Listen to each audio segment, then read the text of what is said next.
YouTube should be live on YouTube. We're going to start our fake broadcast here so we get a recording. There it goes. I can hear my lovely echo.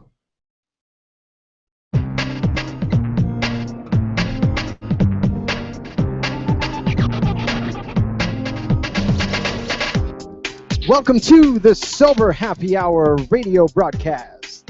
I am your host. We are coming to you live on YouTube.com, streaming to you on RadioValencia.fm after the fact. So if you are listening live, please do not be offended, but we will not be live on Radio Valencia this evening. Our humble apologies. But we are live on YouTube. If you'd like to visit us on YouTube, you can go to YouTube and search for something. I don't exactly know how to get to the YouTube page yet, but we'll figure that out someday. I'm here with my good friends, Chaz and Robinson. Say hello, gentlemen. Hello, gentlemen. Hello, gentlemen. So we're doing something kind of new, and I don't want people to get too confused, but it's pretty straightforward. So we decided that since the Radio Valencia show happens from midnight to 2 a.m. Pacific, which is the butt crack of dawn on the East Coast, we thought, hey, since we don't have a ton of live listeners from midnight to 2 a.m., what if we pre-recorded the show on YouTube so people could interact with us, and then posted that show to Radio Valencia the following Saturday as a pre-recorded stream. So we all agreed that having a show from 10 p.m. to midnight on Saturday would probably be easier for live viewers to interact with us, potentially call in via Google Hangouts, post in the Facebook, post in the Twitter, post on the thread for the YouTube stream. And if we get more interactions that way, then we'll keep doing it like this. If we don't, then we may consider the possibility of actually moving the Radio Valencia time slot to another time slot. But right now, this is what we're going to try. This is what we're going to do. And I'm very excited to be on our inaugural 10 p.m. YouTube stream. So, how are you guys doing? Tired. Sleepy? I'm doing pretty crappy, I gotta tell you. You're doing crappy? Yeah. Man, both of you are just bumming me right out right now. Well, it happens, you know. Such is life. Yeah. Well, what about you, Chaz? Aside from being sleepy, how are you doing, my friend? I'm actually feeling very accomplished. I did a lot of home construction today, so yeah, I can now finally say, hey, if the tile and everything else is not straight in my bathroom, it's my fault. Okay. I don't have the luxury of blaming other people for things being out of line. Okay. Fair enough. I like it. So you were working on home improvements. Correct. All right. Well, if you had to all over my hands. If you had to choose one good thing that happened this week, Robinson, what would it be?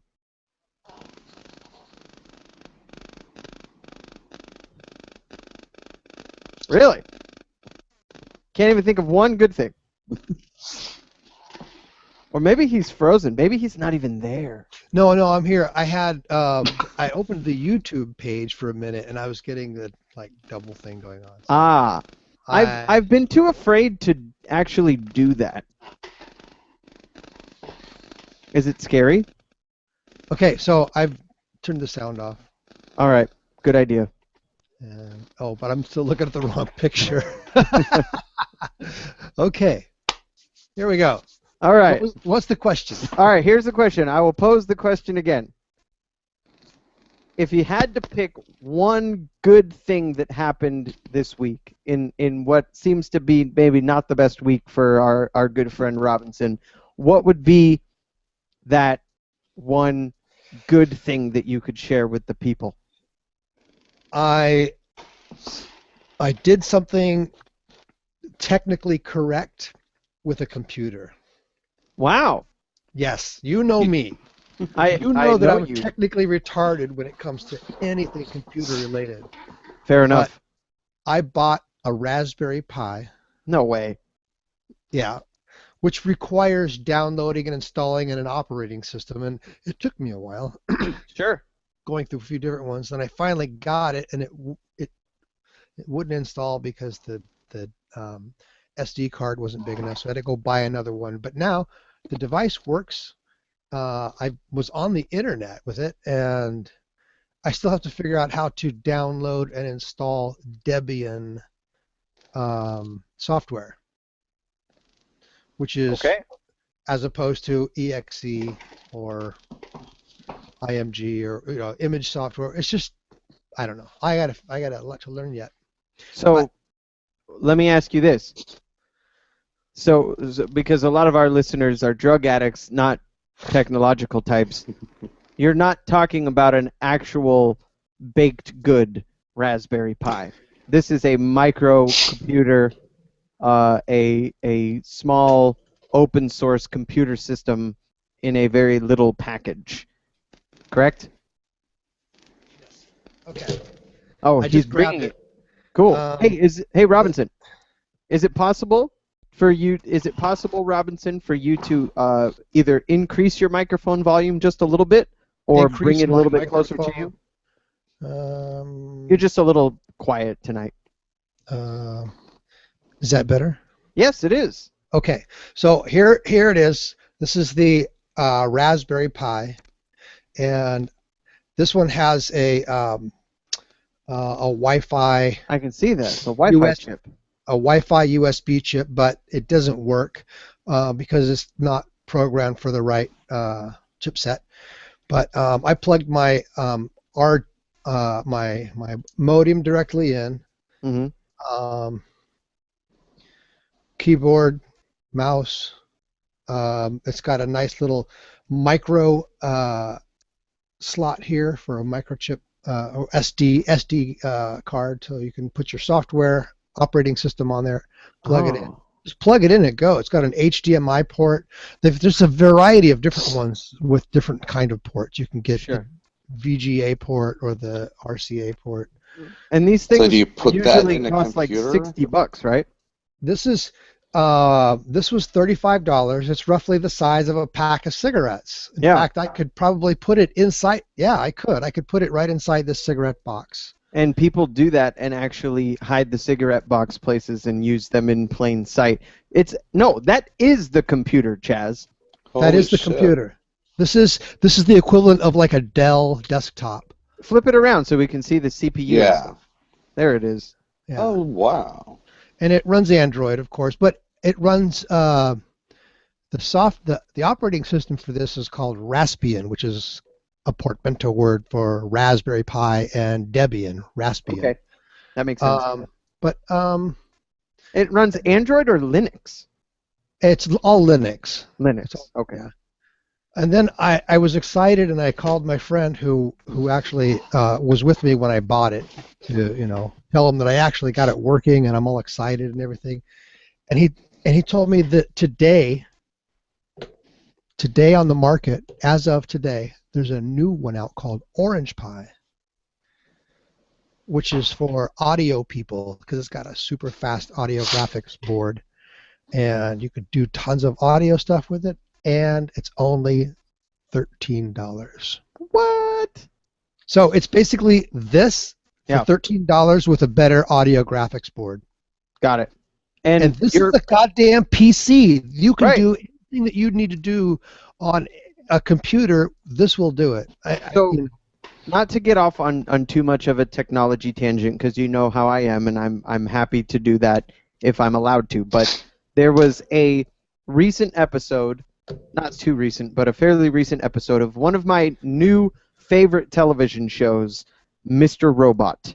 It's on USA Network. It's a fantastic television show. It's all about, well, it's about drug addiction, computer hacking, mental illness, and like kind of the geopolitical times that we're in right now with the financial, like the 1% and income inequality, all rolled into a drama, like a technology drama, and it's very unassuming, but I mean they really hit on some heavy topics of drug addiction and financial inequality and big business. But it's incredibly well written, incredibly well acted, and part of the plot, as these hackers are trying to take over the world, they have to install a Raspberry Pi device into the cooling, the thermostat system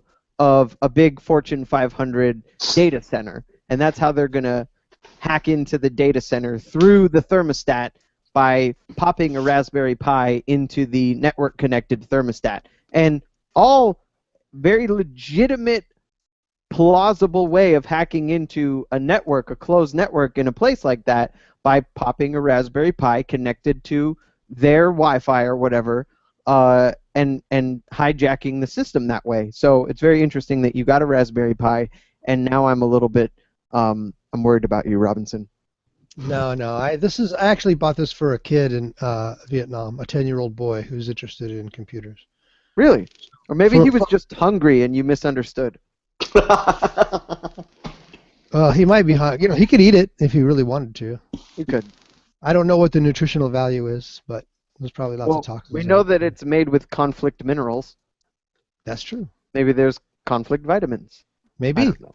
Yeah. See, that's where this would come into play, Chaz. Right here.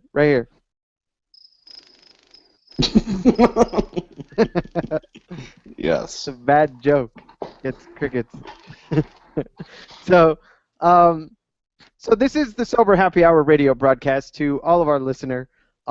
We are doing it early this week and potentially for the weeks to come, because I'll tell you right now, I personally feel much more awake than I usually feel at midnight.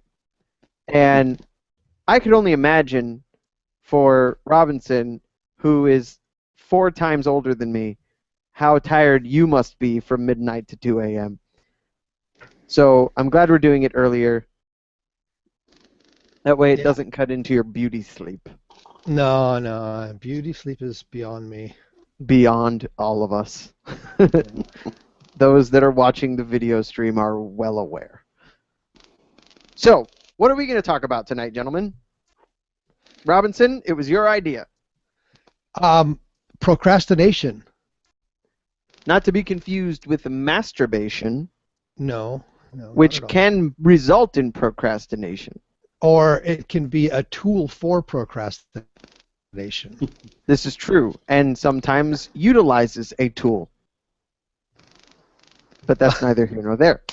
So crickets. You could be a master baiter, or you could be a procrastinator. Procrastinator or a master of baiter. Both very high-end. So, I guess when you brought this topic to my attention, I immediately understood what the relevance was to sobriety and recovery. But tell me kind of what your thoughts were around how procrastination in the world of addiction and recovery and sobriety, how does that play in? How do the two things combine? Well, I think it's quite apparent. Anybody who wants to get sober, they automatically are going to take the path of least resistance, which is to stay high. And it's just probably one of the easiest things to procrastinate on in the world. Getting sober? Getting sober, yeah. I couldn't agree with you more. But when it comes to getting therapy, if you seek out someone who is a cognitive therapist, like our friend Chaz here, then if you seek help in your procrastination, not only will it help you to become sober, but it'll help you in many, many other aspects of your life. I So, found out. yeah, I said I found that it actually takes more energy to put something off than to actually do it. Really? Yeah, like, Explain. well, just simple things like booking a. In order to get funding for any trip, like anywhere in the country or world or whatever, through my employer, it's quite a lengthy process, or at least seems that way, because there's just all these different forms and signatures and files you have to do. You have to book everything through yourself and all this other stuff, and then run it through a whole process. And that whole process probably takes about 3 hours at max. It just seems daunting. And so you'll Sure. put it off and off and off and off and off. And then finally you just whiz bang through it, and you're like, what? Why was I waiting so long to do that? What was what was so intimidating about that? And so you put something off like that, and I've just had so many experiences, like even through college, registering for classes and all those other things. I think a lot of it has to do with, like, commitment and things like that, having to make those decisions. But when it actually comes down to it, it is so much easier to just do it than to keep putting it off. So, for the record, Mhm. you said whiz bang. I just wanted to point that out to anybody that was listening. You did actually use the phrase whiz bang, and In case you missed it. in case you missed it. So, but I agree with you, and it's really interesting because the energy that it takes to avoid something, in many cases, is higher than, more so than the energy it would take to just make the phone call. Yeah. Right? I've put off this. The reason I like this topic so much is because I can be a master procrastinator. And what's funny is the people that work for me or that know me pretty well, they don't think that about me. Like when I've brought this up as like a character defect, it's the furthest thing from people's minds that, oh, you're a procrastinator. Yeah, I know that. You never follow through with anything. The closest people to me in my life definitely know how deep the procrastination can run in me. Hence, this show only being on the air for a year, and yet it was an idea for almost 4 years. That's procrastination at its finest. Trying to, like, there is a person right now, a potential client, who has been waiting for my return phone call for the better part of a week now. I have no excuse for not having called this person back over the last 5 days, except that I'm kind of in the driver's seat of the situation, and it's more of a favor that I'm doing in a sense, but I know there's not a huge time constraint on it, and I would be making money from it, and I'm not like hard up for money at this point. So I've just been putting it off because why? For no reason. For no reason other than procrastination, which sometimes doesn't come with an actual explanation, right? You don't think about procrastinating necessarily, but what does happen, at least in my case, is I will feel guilty about the procrastination, or I know I'm gonna burn myself in the end because I'm gonna end up waiting to the last minute and have to be in crunch mode to get it done, and I don't know why I continue to do it. I definitely don't do it the way I used to do it. I've definitely grown out of the extreme unnecessary procrastination, and it seems to be this almost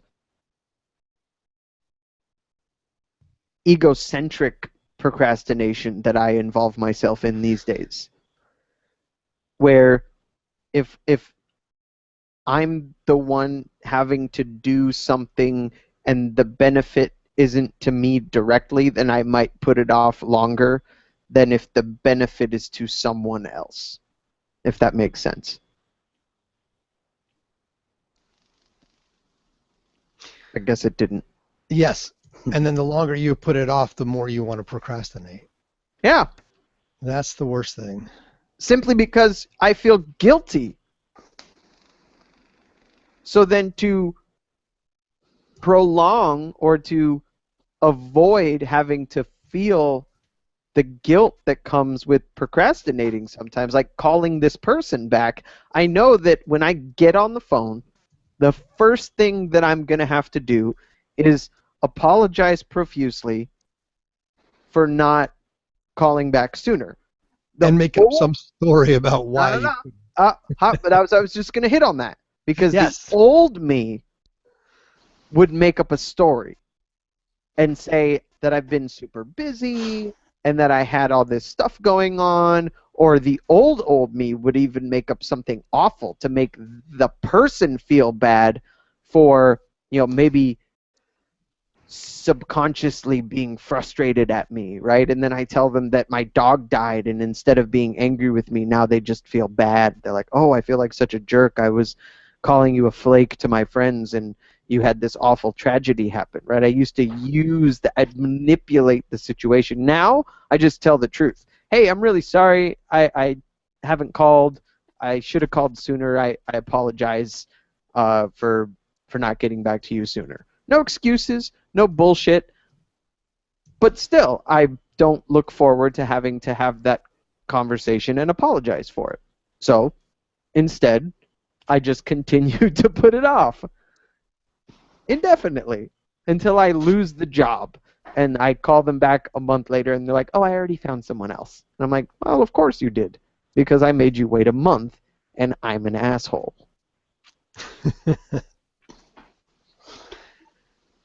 So why do we procrastinate? And none of us are psychiatrists or psychologists or psychoanalysts or theologians or investigators or researchers. So we don't actually know the answer to this from a scientific perspective. Or a theological perspective. What the heck? I was like, why is a theologian gonna? Well, because what's a fake word? Theolistically, procrastination may be based in theology. Do you even know what theology is? No. I didn't think so. So why do we procrastinate? That was the question. Regardless of Heathcliff or Theo Huxtable, I don't care why. Is that not what theology is? It's the study of Theo Huxtable from The Cosby Show? No? All these years. Crickets. Crickets are when it's not funny, Chaz, not crickets. Not when we're all three laughing. You can't do crickets when we're all laughing. You laugh when it's not funny, of course. Well, of course. We all laugh when it's not funny, or else our show would look stupid. Yeah. We have to laugh at each other's dumb jokes. Mm-hmm. I'm not going to ask the question for a fifth time. Okay. Why do you All right, I don't even know what the question is. Why do we procrastinate? Why do we Okay, procrastinate? Yeah. I'll say, I think part of it might be fear of commitment. And the reason I say that is because all the times I can think that we're like, really, really big procrastinating things, like every year in college, I would put off registering for classes until like the very last minute. And I mean, to tell you the truth, I couldn't figure out why. like I had no idea why I would keep putting it off, because when I did it finally, and this was before you could do it online, so technically, this is when, sorry, Uh-oh. you had to do it on the phone, and it would be like, type in like the 20-digit long number for the course, and then have to do and all if you this hit other one wrong digit, you have to start all over again. Yep, and then if you get all the way to the end of it, and you hit hit 1 to register, then you do, and then it might tell you that, oh, sorry, this class is full up, you're screwed.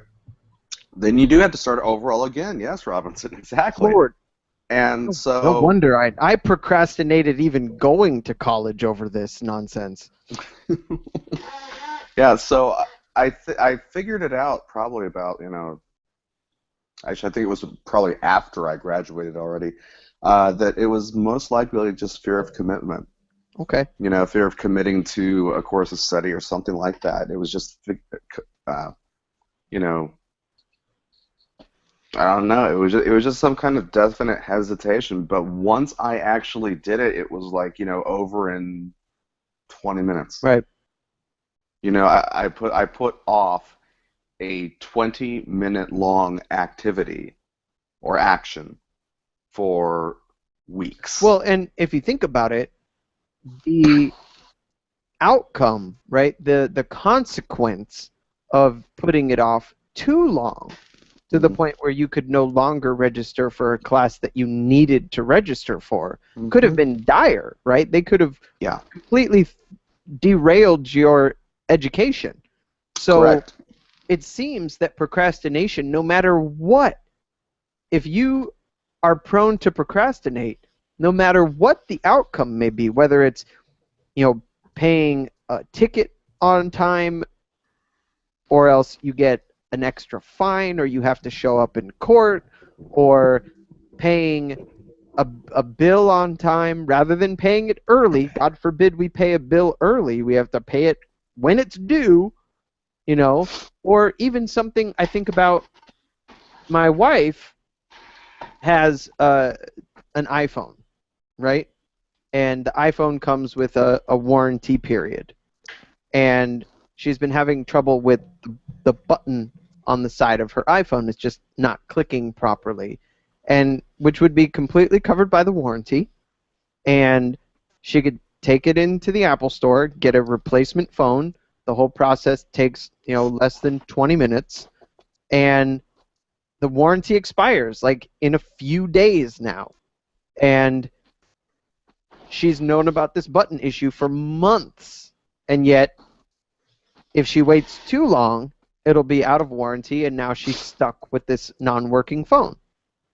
But that procrastination is a very real thing in this situation, and she can't explain why. I've asked her, why not just go do it? I don't know. And that's the same answer that I give when I'm stuck in the middle of procrastinating. Why? Why not just call this person back? I don't know. I don't have an answer. Why do you think we procrastinate, Robinson? I know some of the reasons that I procrastinate are because I have a deep-seated resentment for what I'm about to do. Like, for instance, here's a good example. I get a call from someone who wants some work done, and he wants me to come and look at the house. I go look at the house, and then I come back and I have to write an estimate on how much it's going to cost. And instead of doing it, I watch porn, or I eat some ice cream, or I do anything else, because something inside of me tells me, don't work for this guy. And I don't know what it is. And then usually if I just ignore my procrastination and go ahead and follow through and do the job, I sometimes, not always, but sometimes end up getting screwed. And it was that little thing inside me that was causing the procrastination that knew that this guy was going to screw me, because unconsciously I saw a diploma on his wall that said this guy's a lawyer, and I didn't consciously see it, but lawyers always screw me. Hmm. And so something inside me is saying, don't work for this guy. Or maybe it's just like something in the conversation, like the way, the process. And I've done so many other jobs in the past that I don't, all these little tiny micro details about people, they go into my subconscious and they control me. They're what drive us to do things. And so in some cases, it's that little voice inside saying, you don't want to do this, do something else. Hmm. So, but I'll agree. that would be a legitimate reason for procrastination, I guess. Fair enough. So, what about the little things? Because I feel like they're all little procrastinate. things until we put them off. Yeah. That's true. That's very true. Like a trip to the DMV to get your car registered, and then Yeah. you forgot, and now you're getting you get a citation, and you get that added on. Oh, by the way, you also procrastinated in getting your insurance renewed, and now you've got 3 citations: one for whatever you got pulled over for, one for no registration, and one for no insurance, and then that ticket that you forgot to pay last year. Guess what? They're taking your vehicle away with all your tools in it, and now you have no license and no vehicle, and you can't get to work. Something tells me that actually happened to you. Yesterday. Are you shitting me? Really? And I got hit. No. Yeah. And it was all while I was trying to do a job for A lawyer. a lawyer. He actually isn't a lawyer, but he works for a law school, which is just as bad. Just as bad. So This was all to. This whole thing was to procrastinate, to keep you away from doing that. yeah, and he procrastinated as well because he had to sign an agreement, and he kept putting it off until the last minute. I'm actually at the job site with all the tools and material. I'm ready to go, and it's not actually his job. It's the neighbor, and the neighbor's agreeing to do this job for him, but he has to sign an agreement saying that he'll stop complaining if this soundproofing is done. And he procrastinated on signing the paper. That's why I ended up going to his office with the paperwork to have him sign it. And then on the way back, I got into the accident, and the job is not going to get done now. And it's not even his job. Well, I had already done the soundproofing on his side of the wall, but it wasn't good enough for him. So. Nothing ever is. Yeah. So. Yeah, that subconscious part of you, man. That there's something there. That's all ties into why I'm having a shitty week. And when you think about it, all of these little pieces of procrastination, I think they all are tied to something in the subconscious telling you not to do it. Whether it's, I wait till the last minute to pay my student loan every month out of resentment that I'm even paying it still.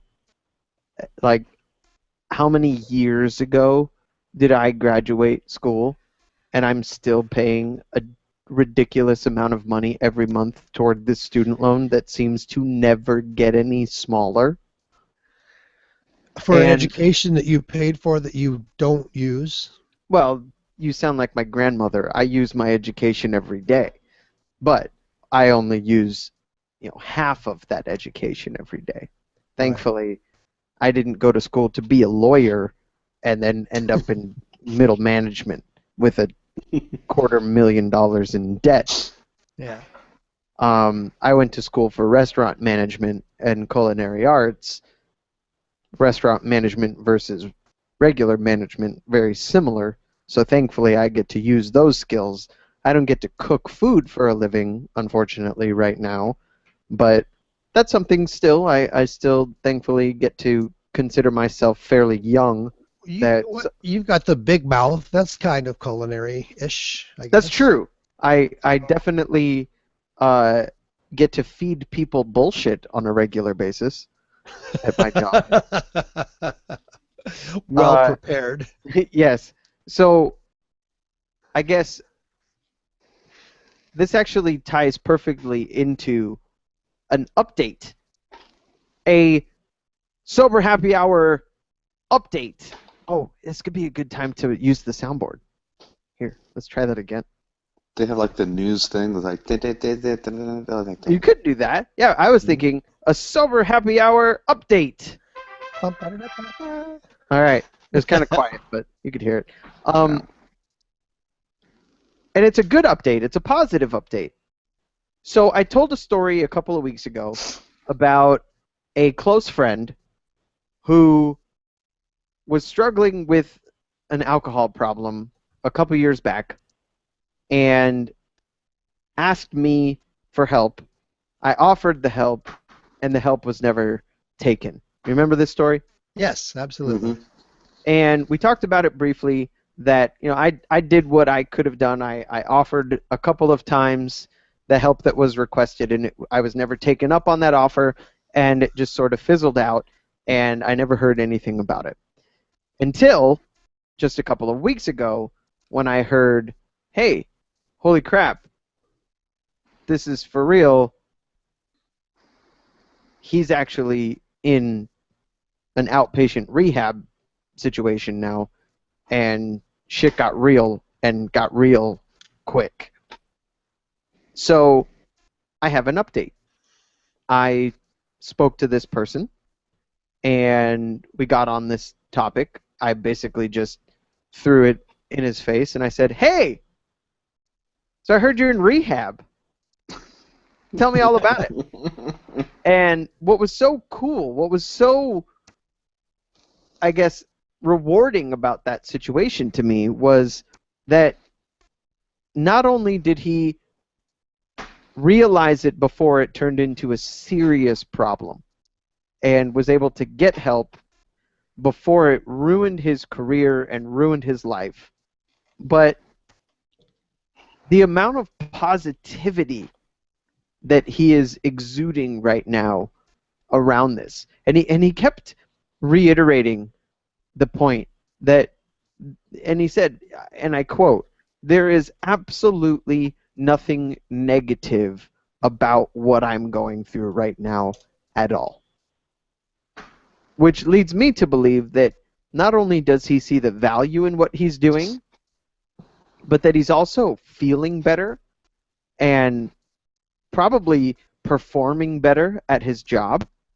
And it just makes me really happy to know that here's somebody who had everything to lose, who was probably hanging on by a thread at this point, and got help, is getting help, realizes that he's got a long road ahead of him, potentially a lifelong road ahead of him of continuing this process of not getting back into drinking because he knows that it will ruin him.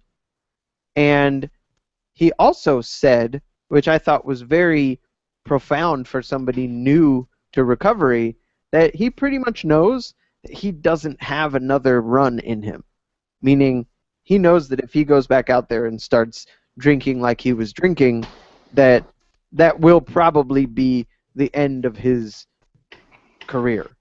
And I bring up the career multiple times because this is a dude who's single, who's relatively young, but has spent the last decade of his life preparing for this career that he's finally made it into. He had some setbacks because of the drinking, where he actually almost got kicked out of a program that was like the quintessential first step in his career, and got kicked out, got straight up kicked out, and had to beg and borrow and plead his way back in, got back in, and then started drinking again.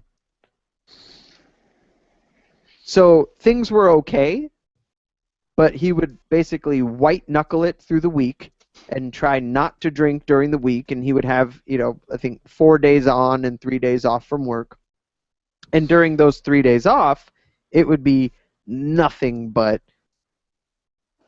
endless drinking. And then he would try to What sober up. career was this? I hesitate to share because it could give away this person's identity.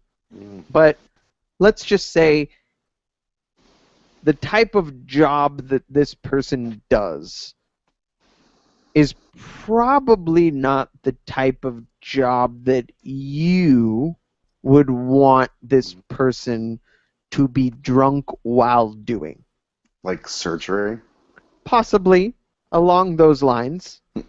I don't think so. Let's say you are visiting your doctor, and your doctor walks into the exam room to give you your yearly physical, and he stumbles into the exam room and he says, "Chaz,"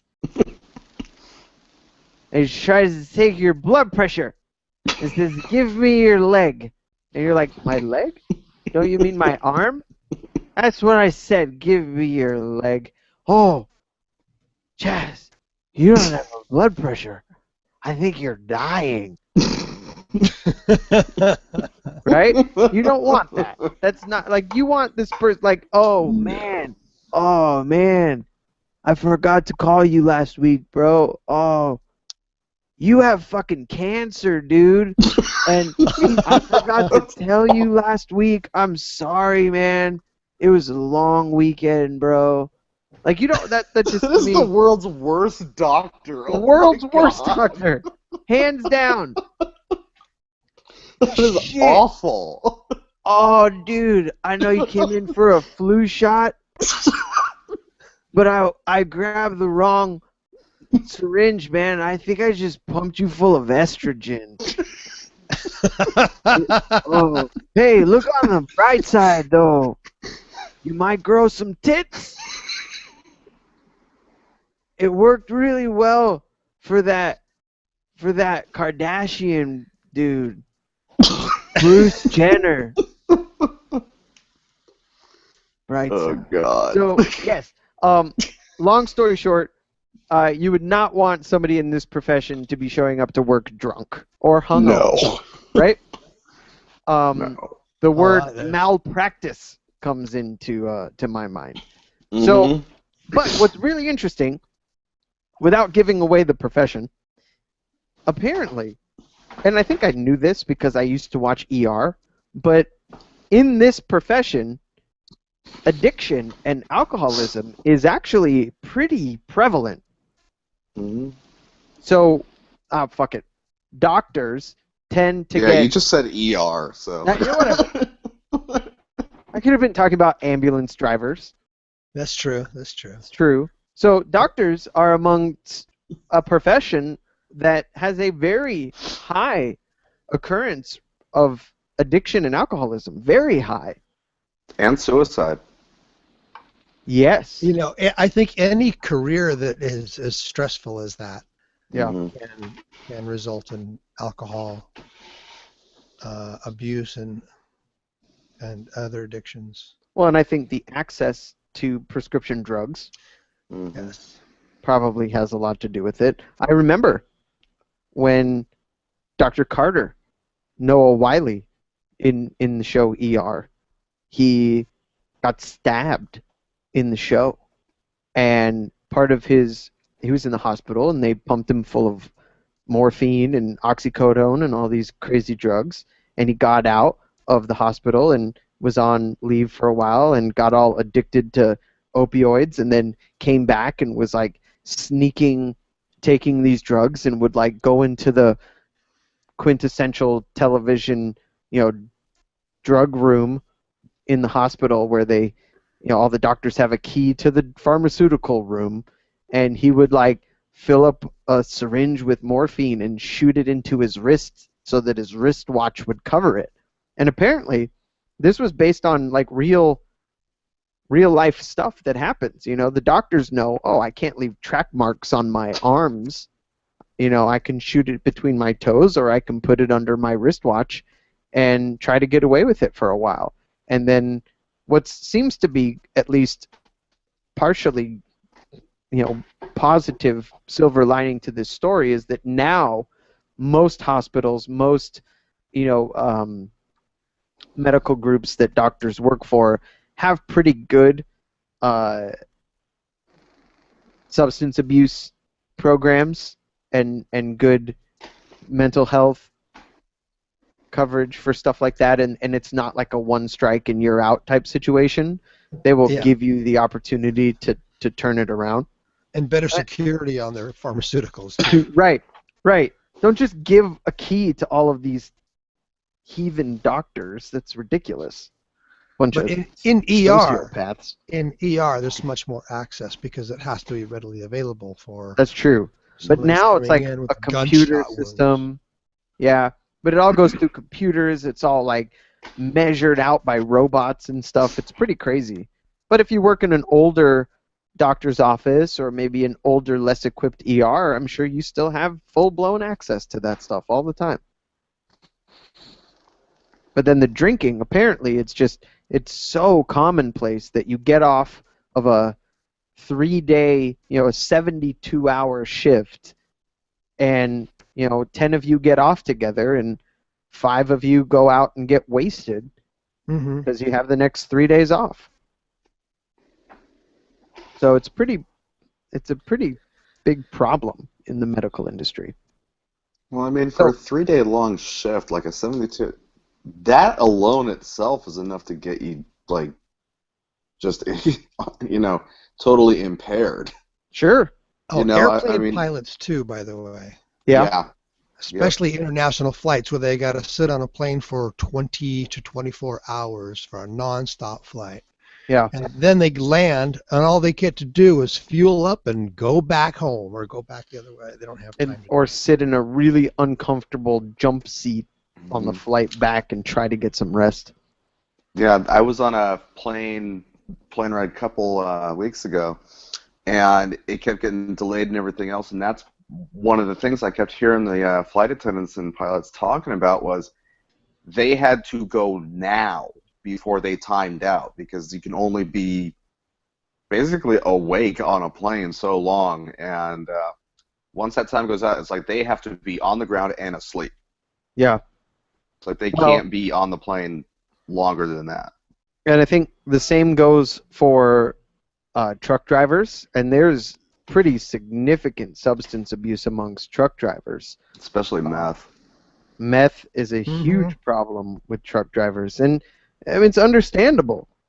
These guys are driving alone for hours and hours and hours on end, and I could only imagine how boring that gets. I get tired on my 45-minute drive home from work. Sitting in a car or in a truck in a big, comfortable, squishy hydraulic seat, you just want to pass out.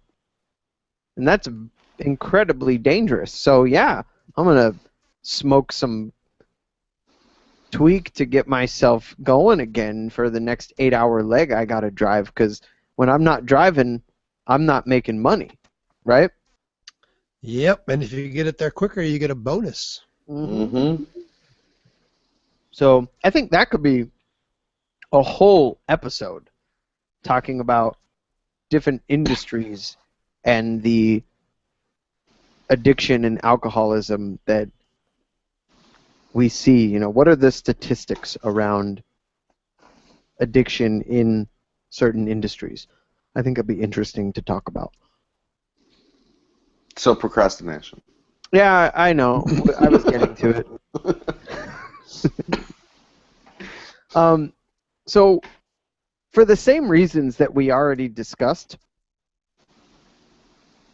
an addict will put off getting sober. And I think your statement, Chaz, around commitment, a deep-seated subconscious fear of commitment, could be one of the biggest factors in the procrastination and putting off of getting sober. So, can we think of others? I can, but I want to let you guys come up with one too.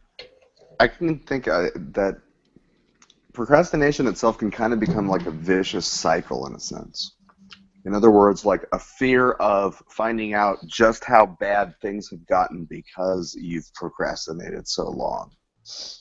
You know, so there's this underlying fear that, oh my God, if I were to do it now, what's it going to say? You know, if I pay my bill now, how much is it going to tell, how much I didn't pay before?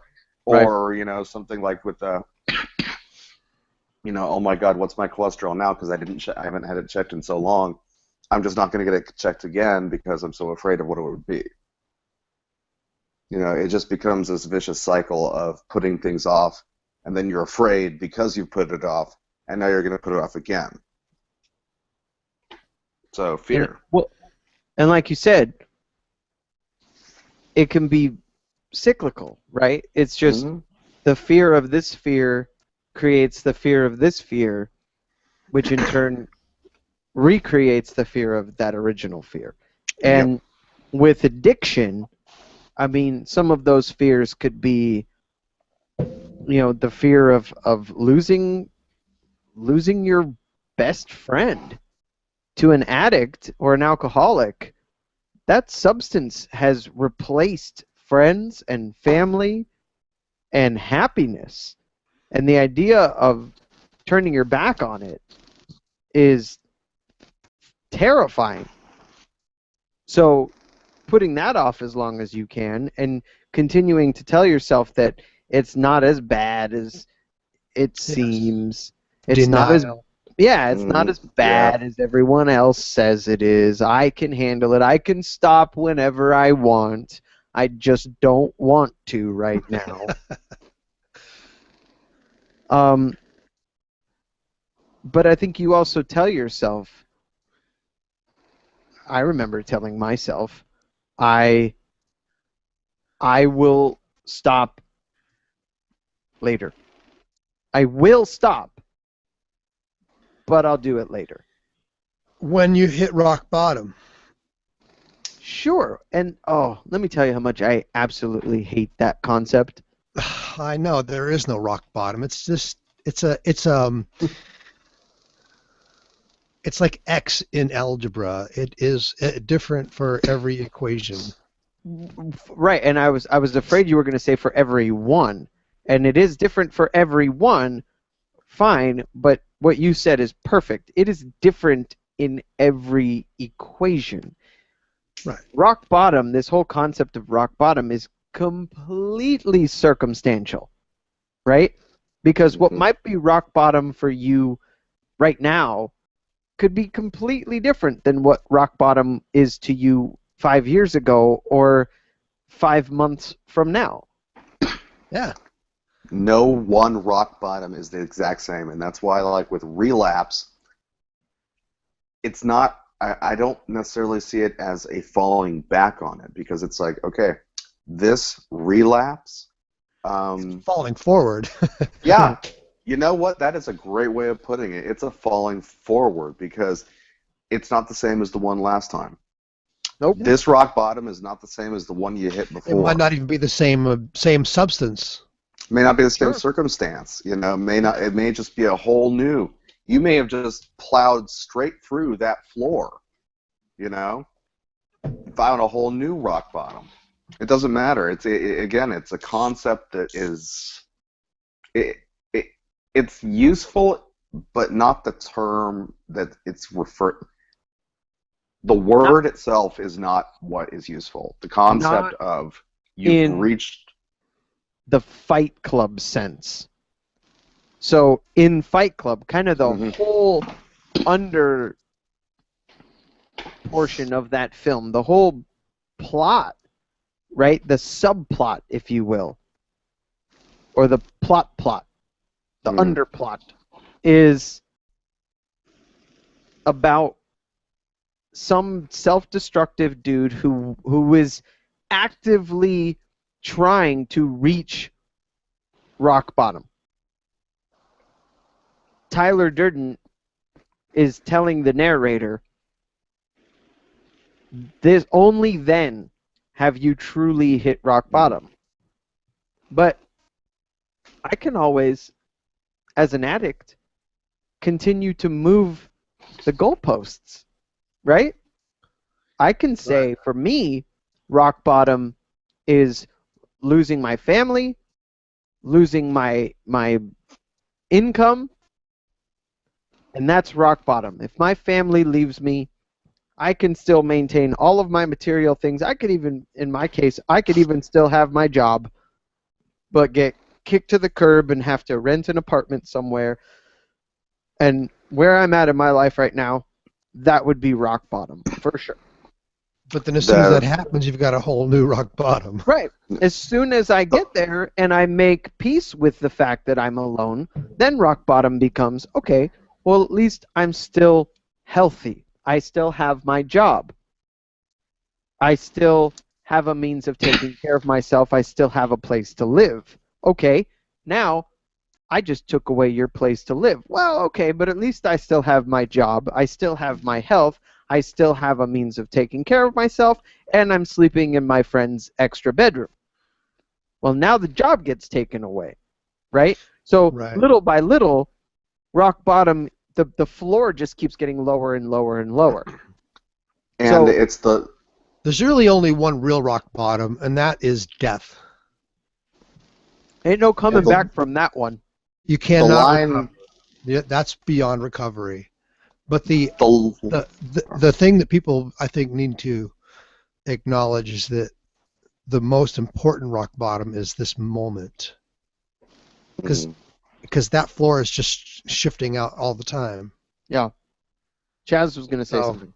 The line from Fight Club that really gets that across is when Tyler says to the narrator, "It's only after we've lost everything that we're free to do anything."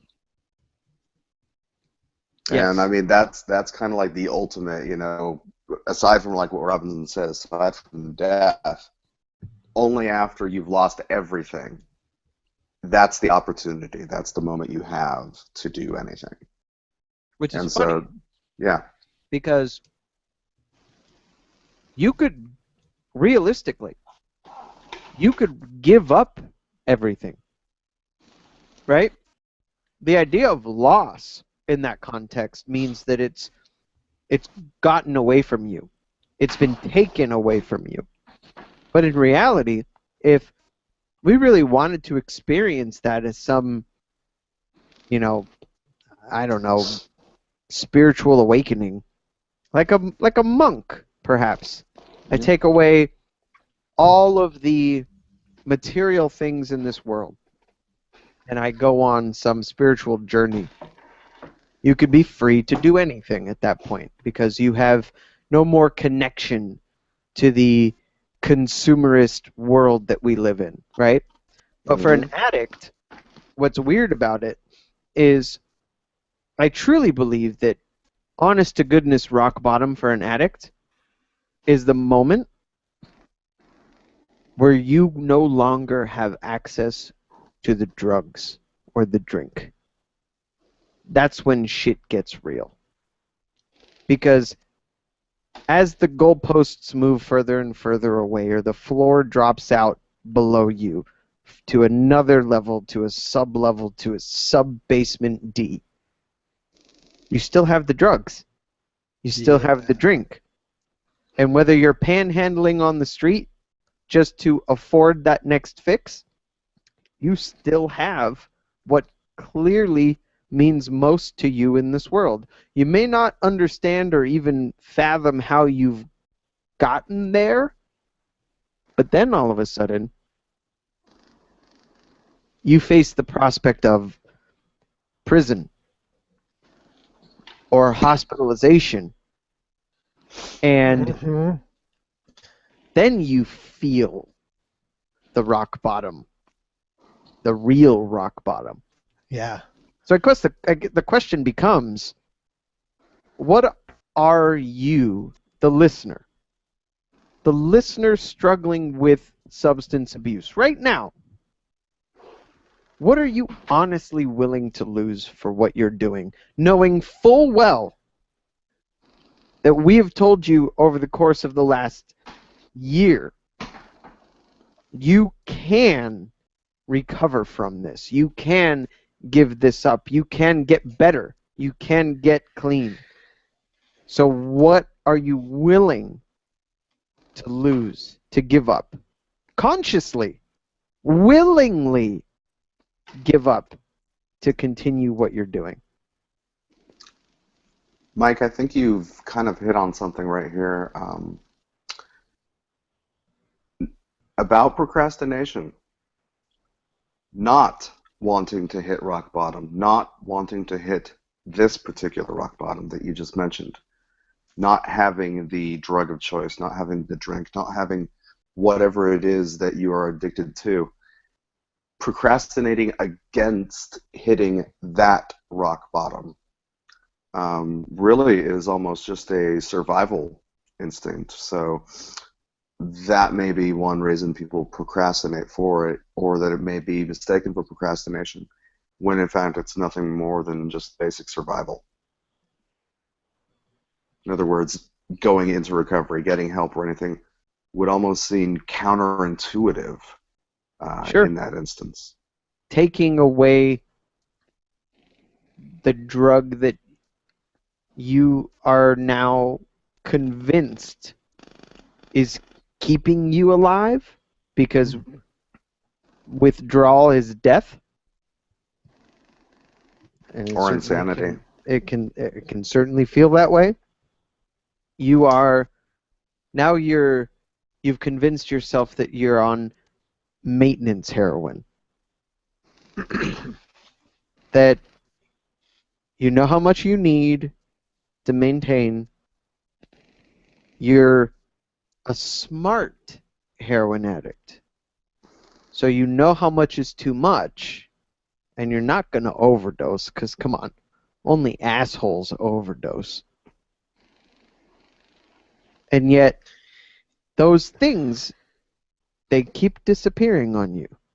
And I think that's why celebrities have such a hard time getting clean, because they have enormous, sometimes endless resources. So the idea of 30 years of, $1,000 a week for heroin, that's just a cost of doing business.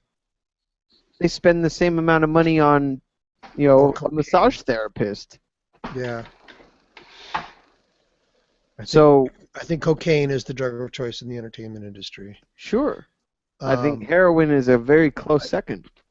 Even for those of you who think you have it under control, there is always, you might be able to just drink and maintain your drinkability and not even feel drunk. You're maintaining your blood alcohol level, and you're sober and you're driving, no problem. You're completely sober, but you're still way over the limit on your blood alcohol.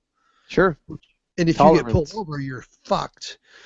And if you get into an accident, you're even double fucked. And if somebody gets hurt or killed, you're triple fucked, even though you're just maintaining. Yep. Or if you're a heroin user and you got your whole routine down, you know exactly how much you need to put into your vein every day just to keep yourself from not being sick, but also not being high. Well, that's where my brother was when something foreign got in his needle and he ended up with a brain aneurysm, because you just never know. Or straight up. He died a heroin addict, but he didn't OD. Right. Died because some shit got in his needle that was too big to go through his vein, his capillaries, in his brain. And to that point, a similar and not uncommon situation, you're typically sourcing these drugs from fairly unreliable sources. And I was starting to watch the Netflix original series Narco, which is the life story of one Pablo Escobar, and how he got started in the cocaine trade in Colombia. And holy shit, I had no idea Mm-hmm. the reach of that man. And I'm only like in like the third episode, so I have no idea how crazy it actually gets. But Mm-hmm.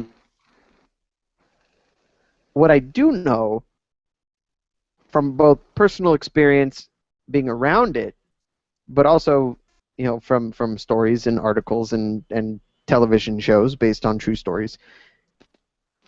And a big reason that the heroin epidemic amongst young people right now is so bad and so dangerous is because you might get a dime bag of heroin, a $10 hit of heroin off of Chico on the street corner today, and you get what you think is the same $10 balloon full of heroin from Goldie up the street the next day, and they got that heroin from two different people, and it is two very different $10 things of heroin. One's you not might be stepped on, yeah. right. You might be taking the one from your pal Chico every day with no issues whatsoever, and you slam the same $10 from Goldie the next day, and you're like, holy shit. Totally different potency. And now you're getting it from Goldie every time. And now you're like, Goldie, where you been all my life? But the truth Or you could just OD. Right, and that's the thing. The truth of the matter is there are kids overdosing on heroin every day because they have no idea what they're taking.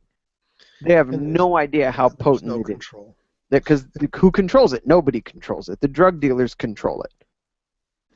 And what was so great about Pablo Escobar's cocaine in the late 70s was that it was pure. And then it started to get stepped on and stepped on and stepped on and stepped on, and then we're in the 1990s or 2000s, and nobody even knows what good cocaine is anymore. I do. I remember those days. Until somebody goes down to Central America, they go to Belize for a trip, and they decide they're going to score some coke, and it is the most face-numbing, kick-you-in-the-ass cocaine they've ever had in their life, and they take as much as they're used to taking back in Nebraska. Yeah. And they almost die from it. Yeah. And that shit happens all the time. Yeah. But I want to take a break. Okay. And then I want to come back and I want to talk about something that I also mentioned to you earlier today. And maybe Chaz can get a lozenge or something. The idea, I was listening to a podcast. It's a fantastic podcast. I recommend it highly. It is Josh and Chuck. They do a How Stuff Works podcast called Stuff You Should Know. And they touch on all kinds of different topics. Just stuff you should know about. Everything from how do icebergs work to how did the Hindenburg disaster happen and how do magnets work. Like just random shit. Stuff you should know. And a recent episode was how alcoholism works. And I posted a link to it, or at least something about it, on the Sober Happy Hour Facebook page. How long is this video? It's not a video, it's an audio podcast. They usually run about less than an hour. Okay. And it talks about alcoholism, and they break alcoholism up into 3 categories. And they talk about these 3 categories as being 3 completely different things. And that's what I want to talk about when we come back. And I'll leave you with this. The 3 different types of alcohol problem are binge drinking, alcohol abuse, and alcoholism, being three completely different things. Now, I don't necessarily agree with them being three different things, and I want to talk about that when we come back. Okay. Does that sound good? Cool. Sounds great. Wonderful. So, just to do my due diligence, when we get back from our break, we will also introduce the listeners to our sponsor. Yes. So, this is a little tune. It's an old one. We've probably played it before, but a long time ago on the show. And we're getting to a point where we're going to have to start recycling songs because I only have so many recorded. And we're into our 30th episode now. And I can't believe we haven't duplicated a song yet. But here's a duplicate song. This is an old song. This is a good song. It is called Broken. And it was never fully finished. So here is the unfinished mix number 1 of a song called Broken. And I hope you enjoy it. We'll be back on the Sober Happy Hour radio broadcast live on YouTube. And probably on Radio Valencia, but pre-recorded. You're welcome. Here you go. It's got a long intro. It's a good song. But and the introduction's a little bit long, so it starts out with a shaker. I hope you like shakers. We'll be back. The Sober Happy Hour radio broadcast.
Falling apart.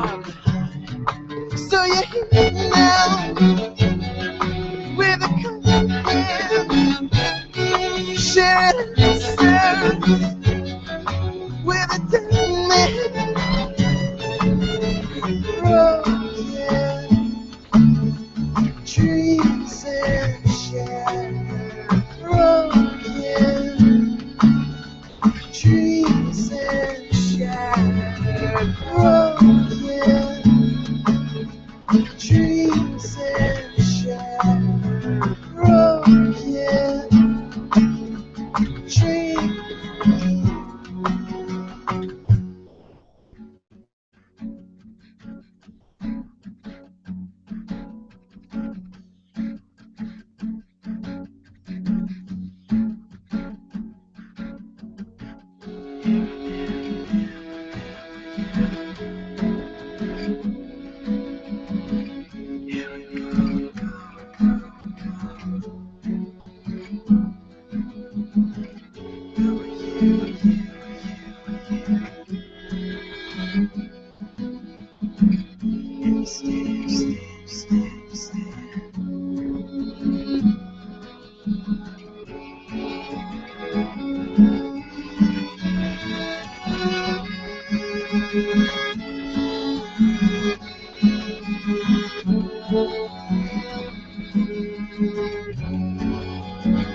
Trees and shattered.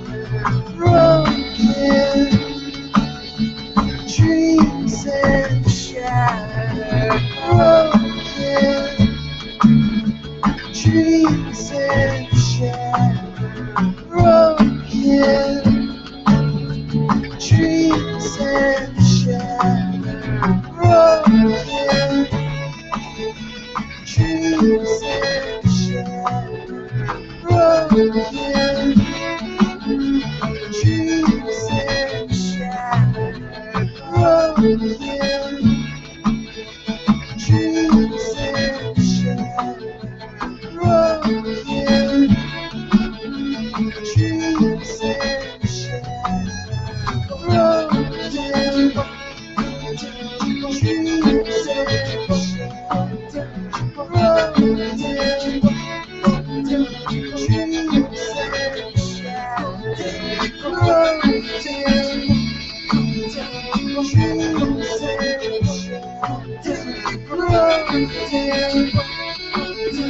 trees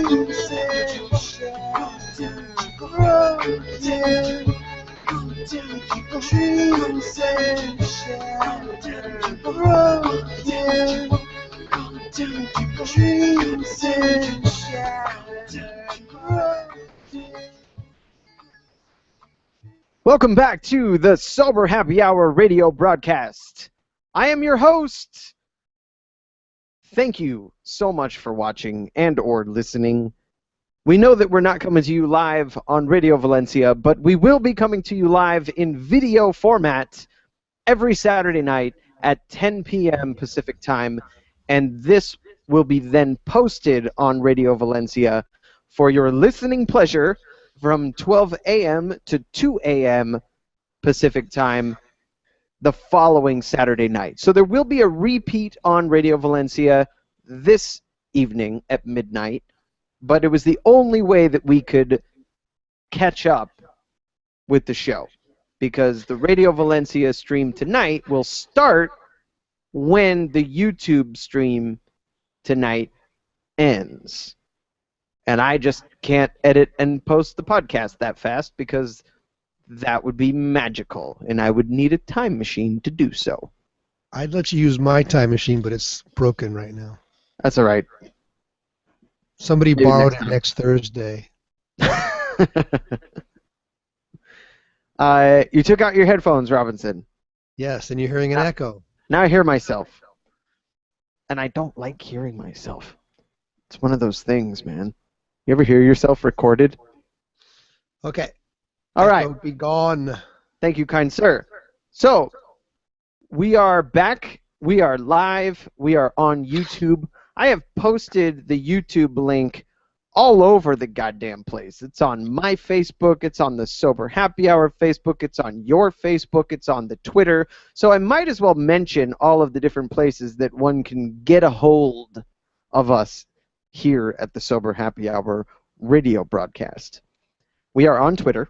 We are at Sober Happy Hour. And our Twitter is like blowing up recently. We got lots of new followers. We got lots of retweets and favorited tweets. And it's been pretty cool to watch that grow. We are also on Facebook, where I'll admit far fewer people are engaged on our Facebook page. But that's all right. We understand. It takes time. And then we have an officially unofficial Facebook fan page that was created by a listener. Shout out to that listener, Liz. Hi, Liz. We have a Facebook fan page. It is the Sober Happy Campers. It is a private page, but all you have to do is request to be a part of that group, and we will approve you to be part of that group to have some great conversations about recovery and sobriety and the likes. Please don't use the page to solicit drugs. That would defeat the purpose. And then the page would get shut down. What was that? Like Silk Road. We don't want to end up like Silk Road. That dude is in prison, and I will not be Silk Road 2.0. So join that group. Get on there. It's private, so your anonymity will remain, and we can have a great conversation when the Sober Happy Hour is not broadcasting.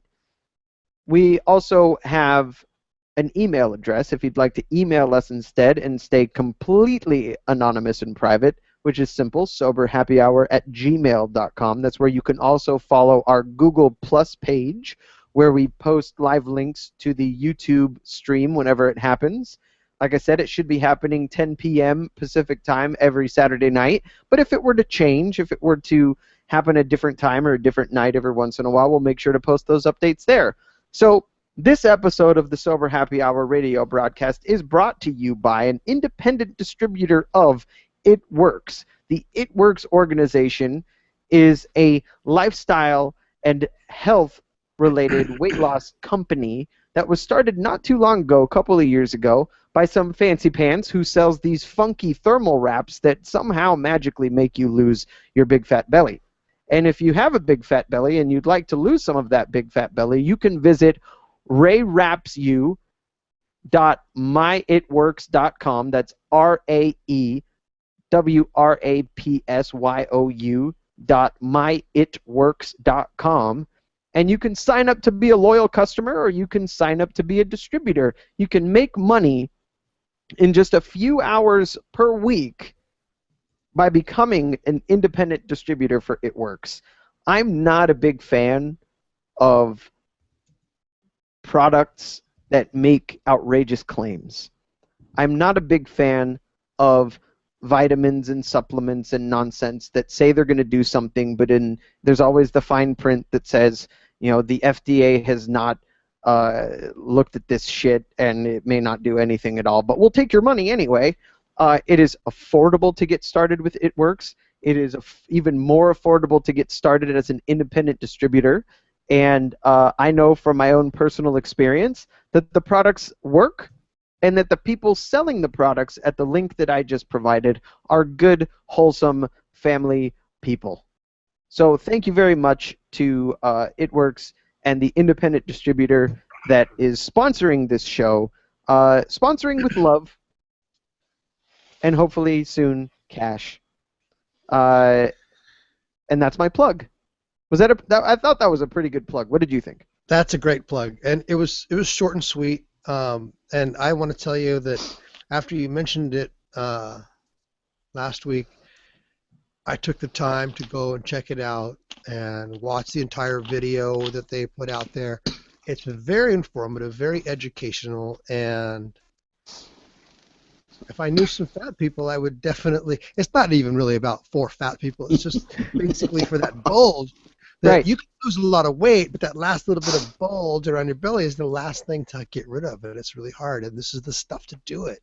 And it's crazy because, like I said, I'm not a fan of products that make outrageous claims that Right. say they're going you're going to see all these results, and then in fine print, results not typical, right? I have physically watched people use, whether it's the fat burner product where it is like a daily supplement thing or a meal replacement program, um, or these thermal wraps that have some kind of like magic in them, because a lot of people ask, oh well, does it just come back after a couple of days? You know, is it just sucking water out of you so it makes you look skinny for a few hours and then it goes away? I mean, this isn't something that's like one treatment and then you're done. This is something you're going to do for a little while until you achieve the results that you want, and you can continue if you'd like, or you can stop. But what's so cool about it is that most of the people that try these products that have results become independent distributors because they believe in the product. So that's what we're really hoping for here. If you go to the website rayrapsme or rayrapsme.myitworks.com, if you support the independent distributor, then the independent distributor continues to support us and everybody wins. So Hey, that Mike. was our... What? Why don't you tell people how to spell that? I did. You just weren't listening. Ray. Oh, RAEWRAPSYOU.myitworks.com. So that was our very first 60-second plug, and I will also post the link on the YouTube and the Facebooks and everywhere else that I can. But let's hear it for our very first sponsor plug. Here's my box. That's a big crowd. I need one of those smaller crowds where it just sounds like 5 or 6 people, because that's just disingenuous. We know that not. Yay! Yay!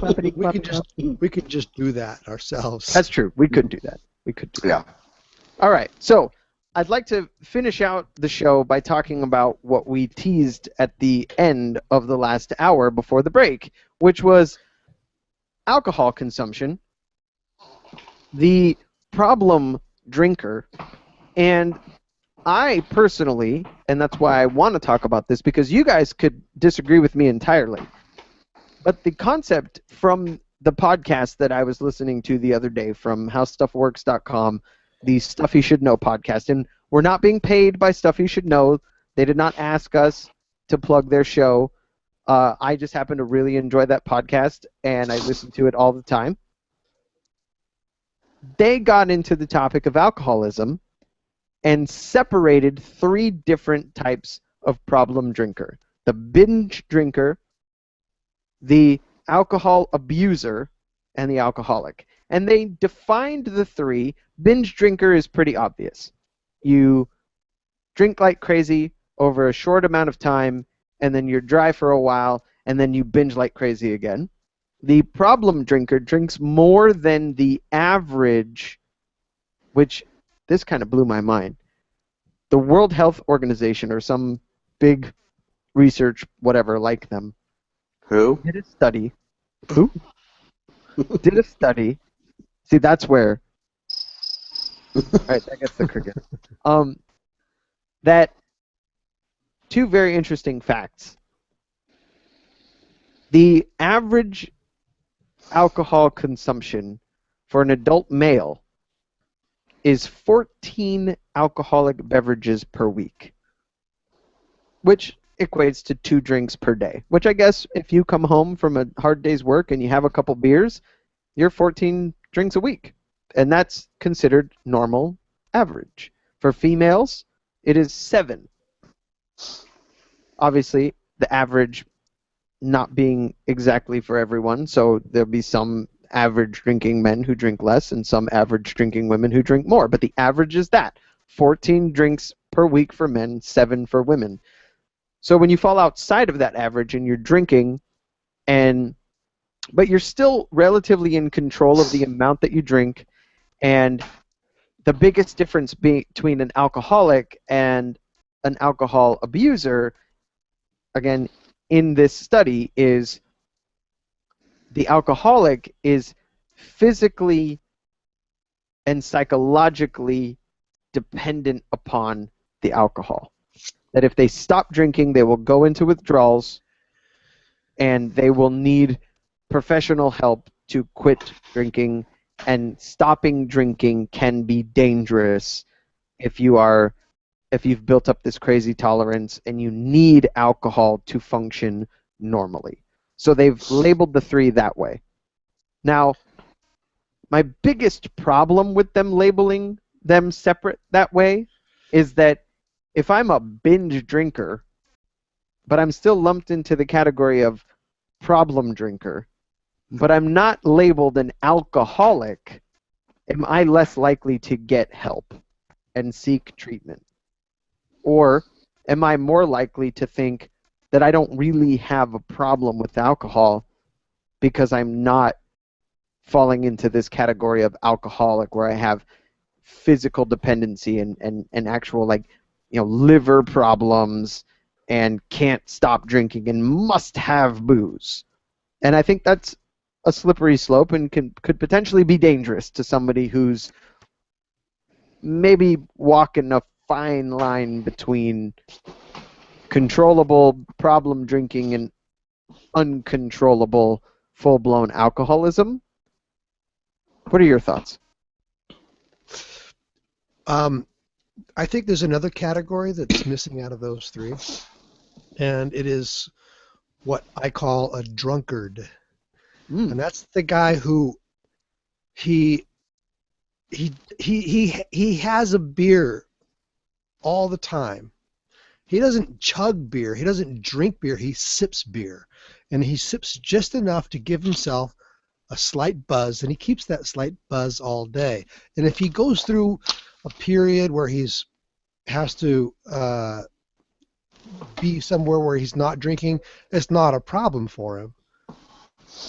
But when he's just doing what he does throughout the course of his day, he's just kind of slightly buzzed, and that's kind of his normal state of being. His blood alcohol level never gets high enough that he can't drive, but he probably shouldn't drive. So I knew a guy like this. He was a line cook at a restaurant. Yeah. And it was a small independent restaurant. And the guy was a beast with a chef's knife. He did most of the prep work and basically worked at this restaurant, lived in the back of the restaurant, and got paid very little, but had a place to live and basically an unlimited supply of Miller Lite. And over the course of his handful of hours that he would be prepping all of the vegetables and prepping all of the food that needed to be cut up and chopped up and julienned and diced, he would just be sipping away his cans of Miller Lite. And he'd throw down a 30-pack easy over the course of his shift. And then he would pack up his knives and go back to his little bedroom and then do it all again the next day. And by the end of the shift, he'd be pretty buzzed, but he wasn't some sloppy drunk. This was just his routine, and this happened 7 days a week. And he had a lot of free time after he'd get up early in the morning, he'd do all of his prep work and get the restaurant ready for the day, he'd drink all of his beer, and then he'd go to his room, and maybe he'd leave the room and go out and, socialize or whatever. But I think that's the perfect example of the drunkard. Agreed? Yeah, and he probably continued to drink the same amount on a steady basis when he was not working. He's probably still doing it now.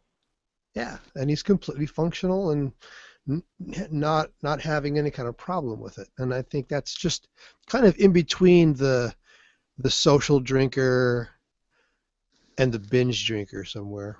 But here's where my thoughtful mind kicks in. Is that any kind of life to live? This is what this man has he's resigned himself to a 30-pack of Miller Lite a worthless paycheck, and a back room apartment at a restaurant where he wakes up every morning. His only purpose in life is to chop up the same fucking vegetables day in and day out to make the same fucking food and drink the same case of beer every single day. Mike, that's your judgment of his life. Yes, if he's content, then so be it. Yeah, all right. He's not causing any harm to himself or anyone else. He's functional in society. He's providing a service. If he's happy, that's fine. I don't think that may be the perfect life for him. But okay, for him. And Yeah. you're right. I am nobody to judge this man. But at the same time, if it weren't for the alcohol, could he be more content, more productive, happier in his life? Because for all I know, he had a family, he had a wife, he has kids, he had a blossoming career in the culinary industry where he could be running the joint by now. But because of his preference to drink a 30-pack of Miller Lite every afternoon, this is all he can do. So Not whilst I necessarily. agree that it is not my place to judge this person, it is still a lifestyle choice that most people wouldn't choose for themselves. Some people just simply don't have the same ambitions that others have. Okay. Yeah. But you guys wouldn't classify him as an alcoholic or a problem drinker. Not at all. If it's not a problem, no, then it's not a problem drinker. So the I mean, idea... if the alcohol was a cause of, disruption in his life and from holding him back from achieving what he wanted to do. But how do we know he didn't just resign himself to this is what he's going to do? Why does it matter? Well, that's the question. Why does any of it matter? I mean, really, it's like, if that is what he wants, great, it's not a problem. If he wanted something else, But what if and he then had it was. something else? And even And so, all of that is gone now. then it is a problem. Well, but if it is not having an effect on it, and it's no different than what he wants, if he wants this, and this is just a part of it, that is not a problem. Because I could find myself in the same position years ago, right? If I had just said, I don't care.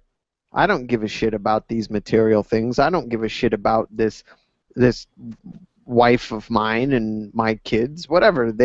If they don't like me for who I am, then fuck them. And I will go find an accepting soul who will accept me for who I am, which is a 30-pack of Miller Lite drinking, knife-wielding son of a bitch, and I will do that for the rest of my pathetic life. I don't know. You're still being very judgmental. You don't know his background well enough to say that. I mean, I know guys who will never have a girlfriend. They will only pay for hookers because that's how they choose to live their life. They would rather gotta not be have a the reason for that. responsibility of dealing with the hardship, the hardship or the crap that goes along with having a girlfriend and getting into all those arguments and having to pay out the ass anyway for everything else that you pay. There's no such thing as a free lunch. You're going to pay one way or another. At least he has control over what he's paying for. He knows exactly what he's getting. No questions about it. It's all negotiated beforehand. And he's happy that way. That's just, some people just have that mediocre happiness and that's all they want. And that's fine. So, and I don't disagree with your guys' position. No matter on this. how successful they are. Sure. And again, this is conversation for the sake of conversation. I guess the question really becomes, At what point did society decide that we'll call him Jose, the line cook, the prep cook? At what point he was Mexican? Chaz, you're laughing, but he was. No, a you got Mexican guy. Jose, you got Chico, you got. I mean, These are real life people in my life, Chaz. I know a guy on Turk and Leavenworth named Goldie in downtown San Francisco. Goldie, if I you're know- watching.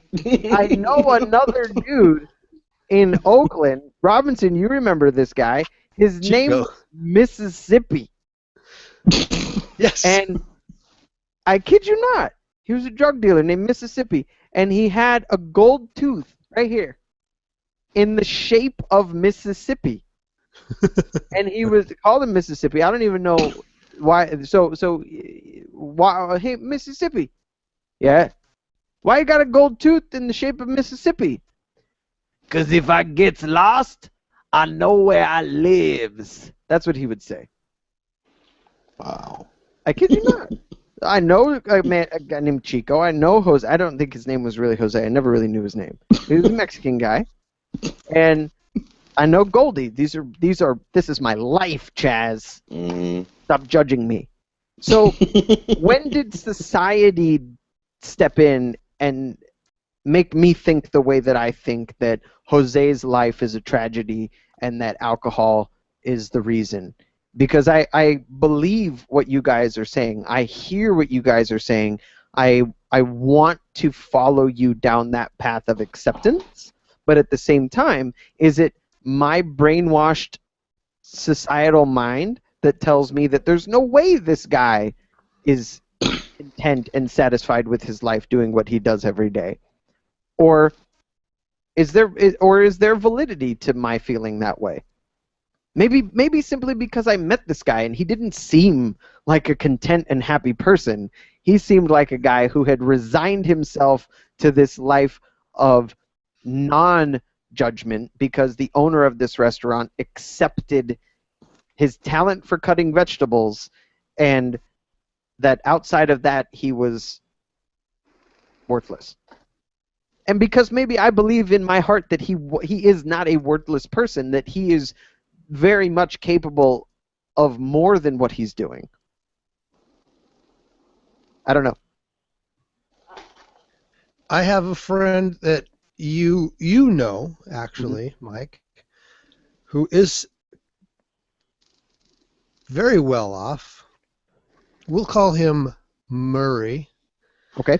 And he does very well. He's done quite well for himself. He doesn't work.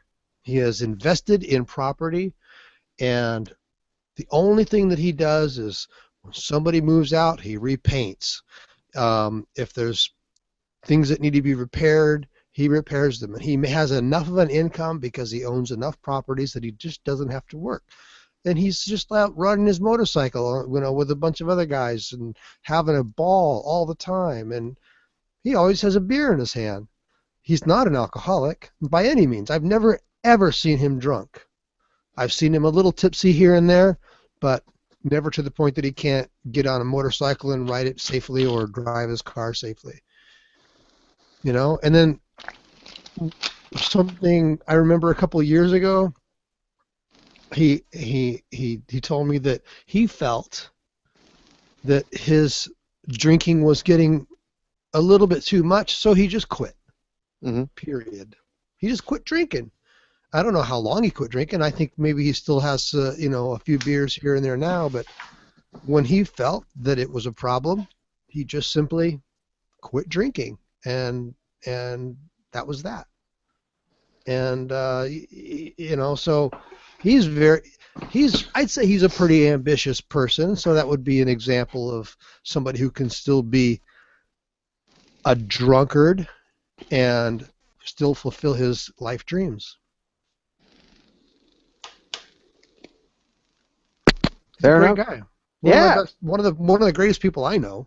And Kind I can absolutely appreciate that. I guess so the question becomes, because this kind of takes us into weird territory.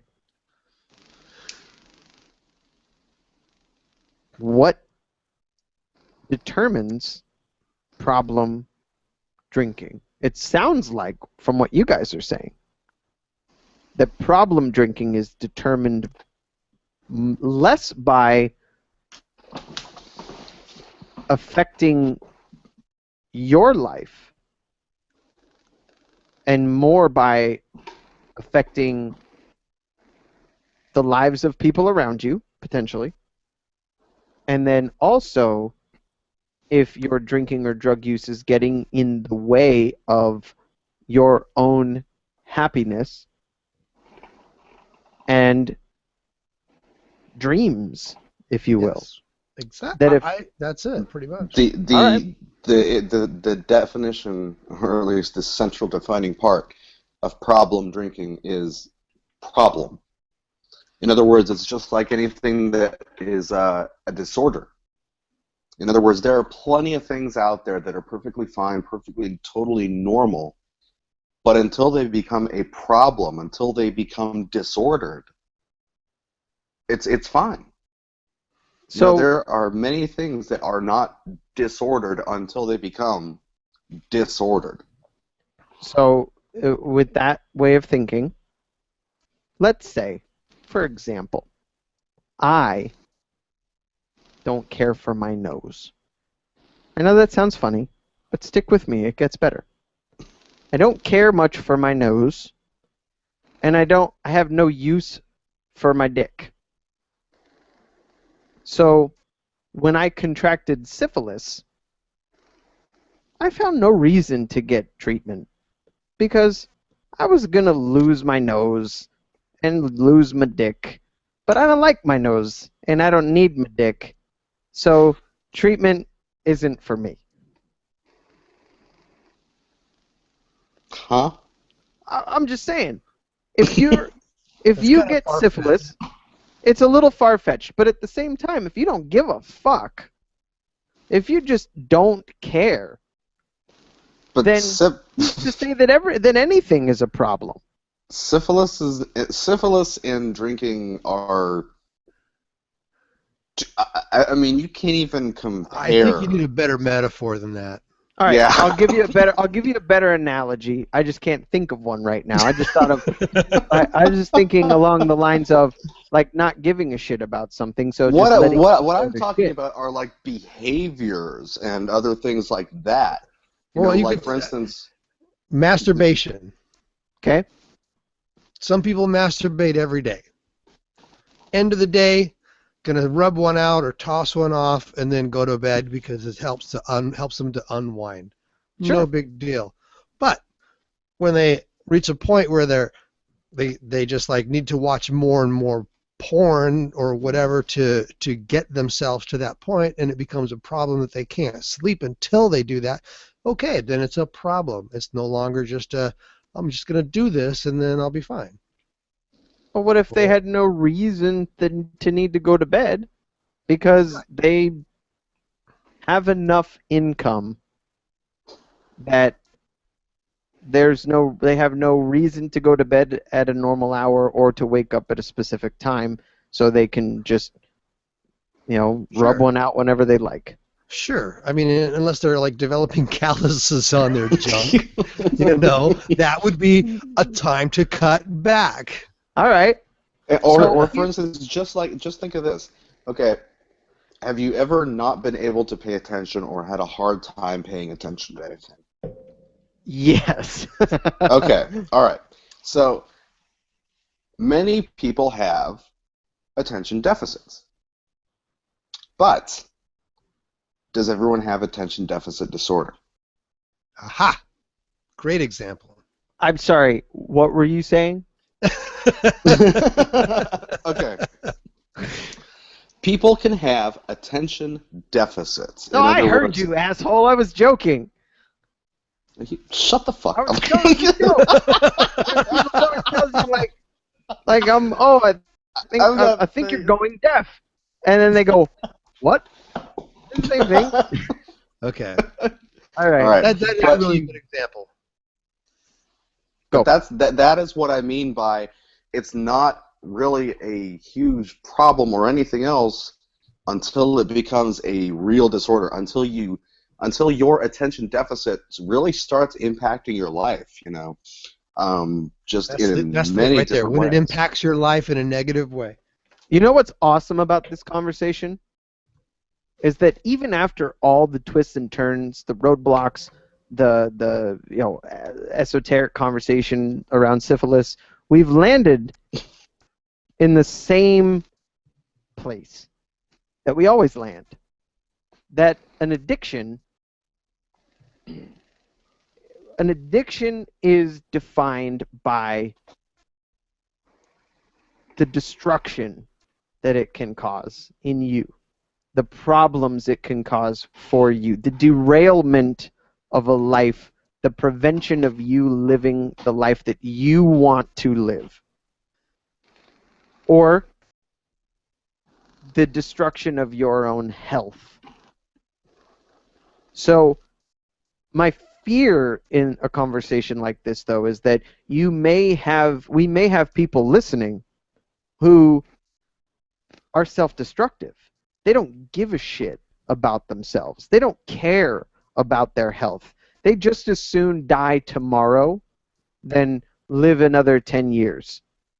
So if we label it as, in order to be an alcoholic, you must meet X, Y, and Z criteria, I really still think A degree of apathy.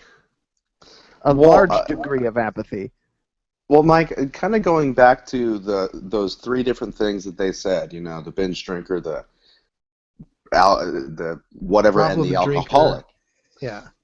I think that by taking like alcoholic and alcoholism, if you define alcoholism as the point when the body is dependent on alcohol so much that it has that, both physical and psychological dependency on it.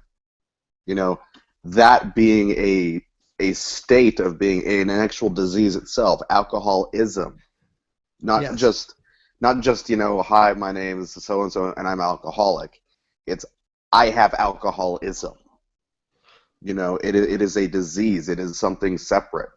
I do think that's actually a very accurate and very helpful way to look at it, because then it's not necessarily just a behavior. It is now a physical state that your body has acquired because of behavior. But in order to see that is a very good way of putting it. But I don't think that these are all separate things. I think they're all interrelated. And I agree. I think that the alcoholic,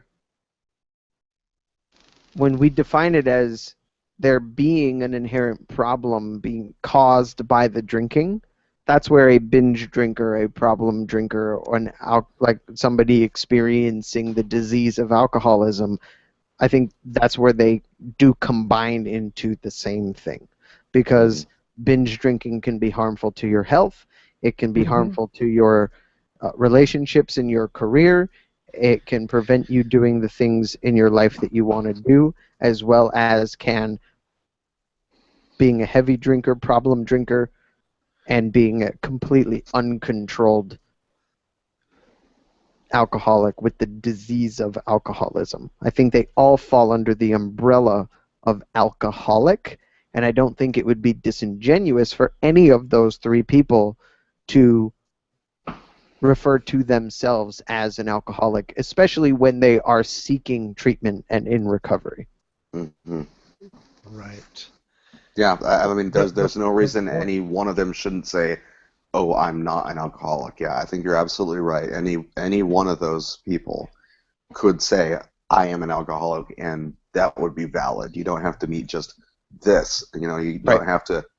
You can have alcoholism and not be that binge drinker. Mm-hmm. And you can be an alcoholic and not have lost all of your material possessions. Yeah. Absolutely. I think the fine line is between when you have alcohol, when you drink alcohol in your life, and the alcohol is drinking the life out of you. Good one. Drop the mic, Robinson. Good one. So, we have about 6 minutes left in the show because we got started a little bit late. But we can continue talking and edit out a bunch of bullshit. Yeah. Anytime. This is because absolutely we have that true. technology. Yeah. We But have that ability. The Unless last you guys want to go to bed. It's up to the you. last thing that I wanted to touch on is a little controversial and a little bit. It gets a little bit into a topic of conversation that I don't really want to get into on this show, but it doesn't have to be political. It just happens to involve a politician. And I posted this on the Twitter and the Facebook about a recent interview in San Francisco, no less, with 2016 presidential candidate, former governor of Texas, Rick Perry.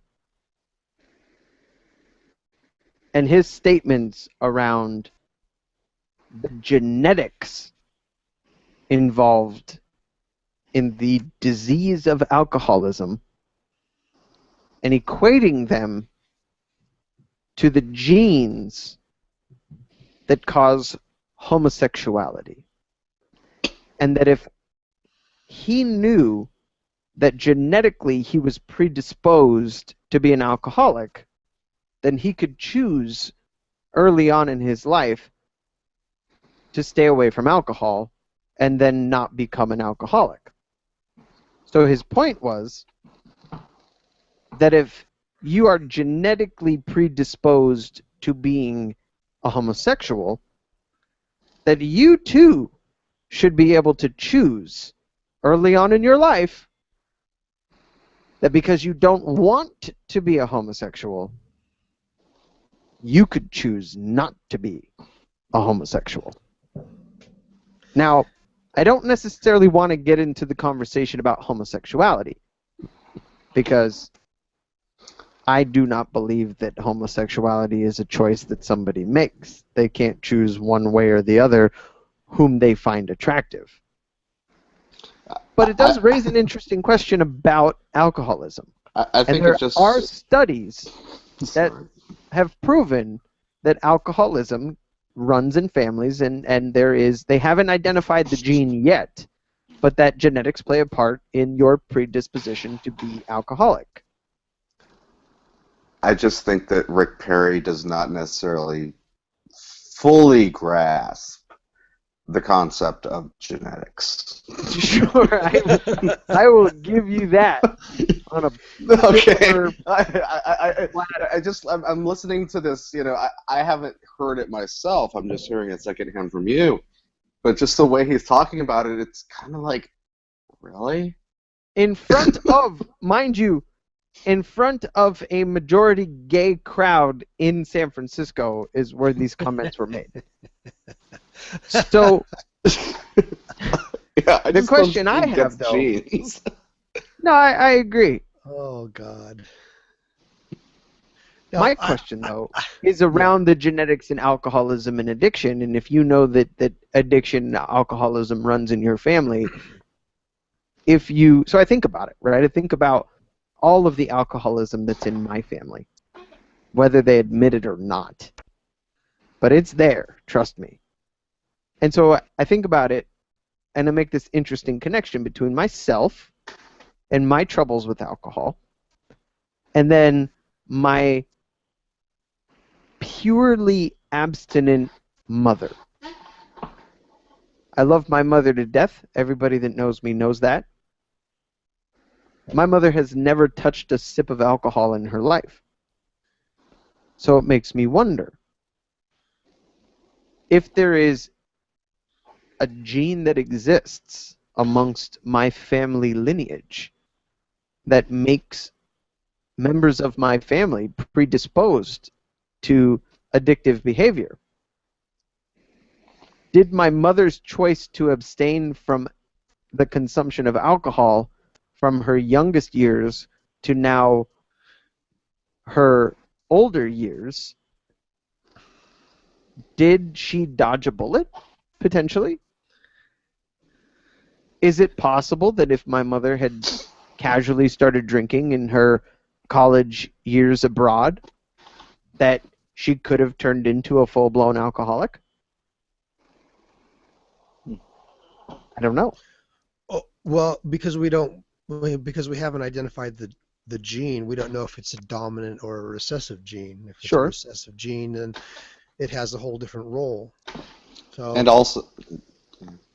also the whole thing of, if you are raised in an entire society where there's just no alcohol at all, but you've still got the gene. Yeah. A lot of it is environment.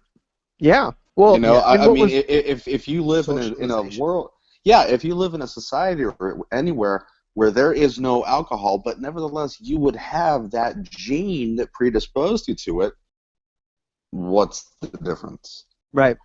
Well, and I think what was interesting about this study of genetics and addiction was they found that fraternal twins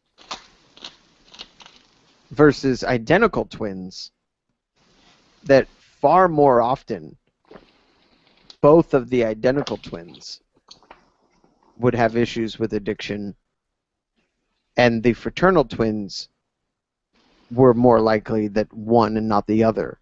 Even if they were, raised the same way and had similar experiences and they were brought up in the same household, the fraternal twins wouldn't always both end up alcoholic or addict, but the identical twins would almost always take the same path.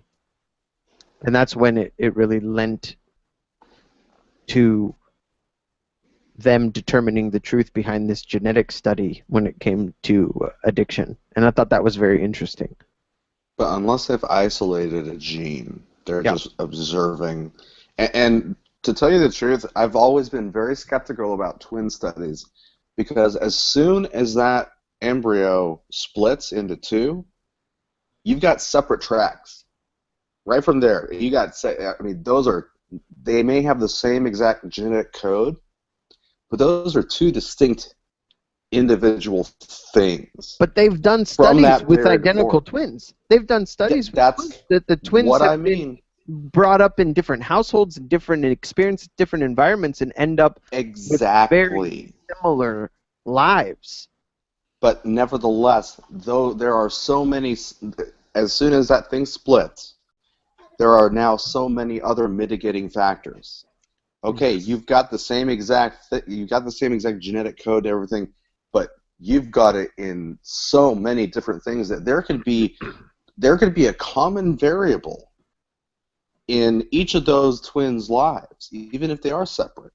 There could be a common variable that went totally overlooked insofar as what caused them to both become alcoholics. That's why we have you on the show, Chaz, because you're smarty pants. Okay. I think socialization plays as much of a role as genetics. Exactly. Agreed. In other words, here's one thing. They would both have to be in a society or place that has alcohol. Right, which Fair is enough. common. So we have reached the end of our 2 hours, and I work very early in the morning tomorrow. So let's rock the bumper music and get the hell out of here. What do you say? Good All right. show. I'd say Good this show. was a very successful first 10 o'clock broadcast. I Yes. think we should continue doing it this way. Yes. I agree, because now it's just past midnight, and I can still go out and binge drink Exactly. until 2 a.m. and get shit-faced. So, thank you so much for listening to the Sober Happy Hour radio broadcast. We have been broadcasting live on YouTube. We will do it again 10 p.m. next Saturday. Live, and coming to you on radiovalencia.fm at midnight on Saturday night, Sunday morning. We'll get the bumper speak correct next week, I'm sure, because it's still kind of weird. I've been doing it the same way for so long that now I don't know what the hell to say. So thank you so much for listening, tuning in. You can find us on Facebook, Sober Happy Hour. You can find us on Twitter at Sober Happy Hour. Send us an email, soberhappyhour@gmail.com. We love, we want your feedback. Subscribe on iTunes to the podcast. Leave us some comments. Leave us a rating and a review. And if you'd like, we'd even give you a shout out on the show. So thanks again to our sponsor, our independent distributor from It Works at rayrapsyou.myitworks.com. We will see you next week, ladies and gentlemen. And if you or yours is considering getting sober, I highly recommend it.